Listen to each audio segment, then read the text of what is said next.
مسجد اقصی اسلام کی 3 مقدس ترین مقامات میں ایک ہے جس کی طرف سفر کرنا بھی باعث اجر و ثواب ہے۔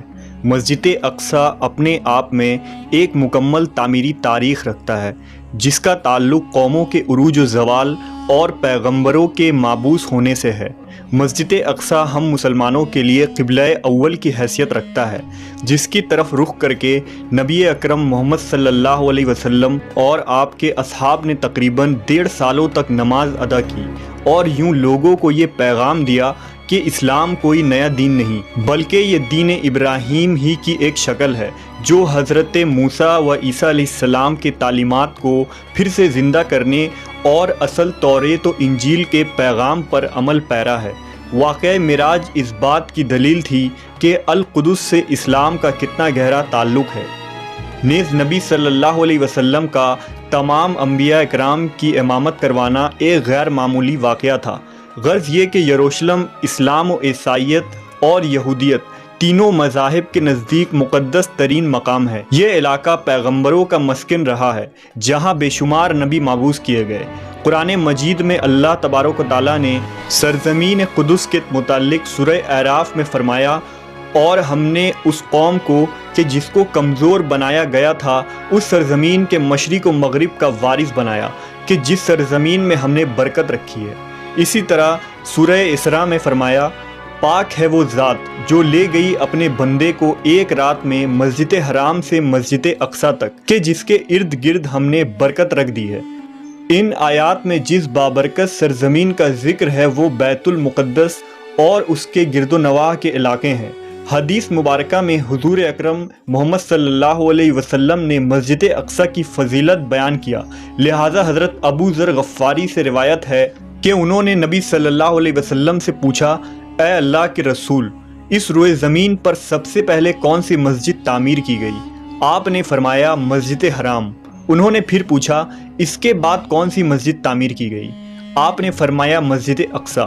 حضرت ابو ذر نے کہا، ان دونوں کے تعمیر کے دوران کل کتنا وقفہ ہے؟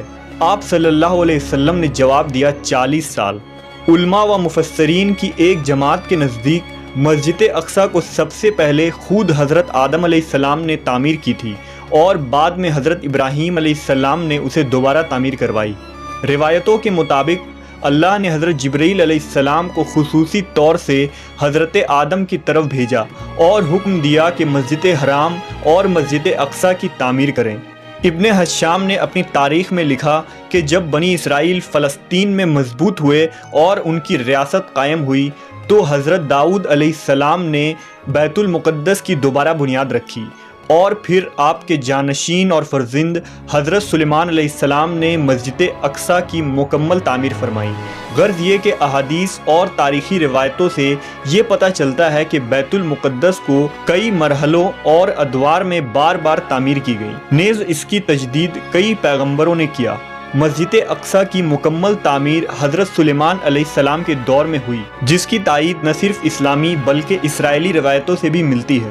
حضرت سلیمان علیہ السلام اللہ کے جلیل القدر پیغمبر تھے جن کی سلطنت مشرق سے مغرب تک تھی، اور انسانوں کے ساتھ چرند و پرند، جانور، حیوانات اور جنات پر بھی آپ نے حکومت کی تھی۔ جنات آپ کے تابع اور فرما بردار تھے۔ اللہ نے جنات کو آپ کے تابع کر دیا تھا جو حکومتی امور میں حضرت سلیمان علیہ السلام کے حکم کی تعمیل کیا کرتے اور بڑے بڑے کام سر انجام دیتے۔ لہٰذا مسجد اقصی کی تعمیری کام میں حضرت سلیمان نے جناتوں کو بھی لگایا تھا۔ اس مسجد کی تعمیر آپ کے بادشاہ بننے کے بعد ہی شروع ہو گئی اور تقریباً 40 سالوں میں مسجد کی تعمیر مکمل کی گئی۔ تعمیری مقام پر حضرت سلیمان علیہ السلام نے شیشے کا ایک حجرہ بنایا تھا جس کے اندر آپ عبادت کیا کرتے تھے۔ آپ اپنے عصا کے سہارے کھڑے رہتے اور اللہ کی عبادت میں مشغول رہا کرتے تھے۔ یہ عبادت کافی طویل ہوتی تھی۔ آپ کئی دن یا ماہ